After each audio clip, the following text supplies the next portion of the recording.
Por favor, ayuda. Necesito cafeína. Cala! Estás sufriendo unha ausencia de enerxía no teu traballo? Sí, Pero baches 6 horas de enerxía? tomei... 6 horas de enerxía non son suficientes para ti? Vale, puedes interrumpir lo que necesitas, 15 horas de enerxía. ¿Es 100% seguro? ¡So bebe!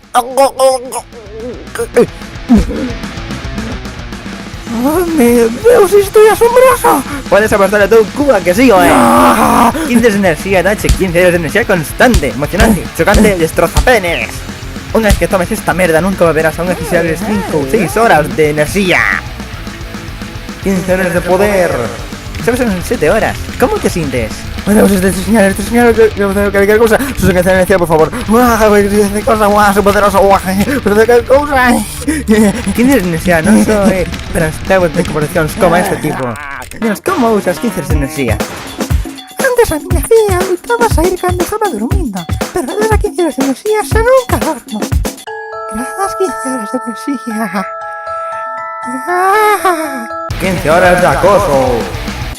Uso 15 horas de energía para subir de nivel ao meu elfo. Canso, mira ese... tan sexy. Esa sombra nos dos cachos. 15 horas de placer sexual. Adoptamos al 4 horas en escribir una frase, pero gracias a 15 horas de energía. Ya no necesito esta m***a. 15 horas de robofuria. Ya pasaron 13 horas. ¿Cómo te sientes? Me acabo de llegar, ¿de qué te has subido? ¡Te tengo que llegar! Sí. Venga, allí en vuestra casa, ¿de cuándo fuiste? ¡Acá jefe! ¡Eso no me entiendo que éxtasis!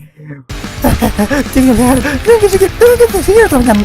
Si no te yo, voy a morir. A diferencia de 6 horas de energía, que llevan cantidad de 4 calorías, 15 horas de energía reduce esa cantidad de mitad, para no te convertir en un gordo que si tomases 6 horas de energía. Mona. Ya pasaron 15 horas. ¿Cómo te sientes? Oh, parece que alguien necesita otra dosis de 15 horas de energía. Ten. En poco tiempo te antes mayor. 15 horas de energía están detrás varios años de investigación, porque es 100% natural. Contengo 50.000% de tu dosis diaria de vitamina B6, benzoileconin. También conocida como cocaína. ¡Oh, sí, esto es que merda! 15 horas de energía, para que cuidarse de un mismo con una dieta apropiada y dormir es estúpido.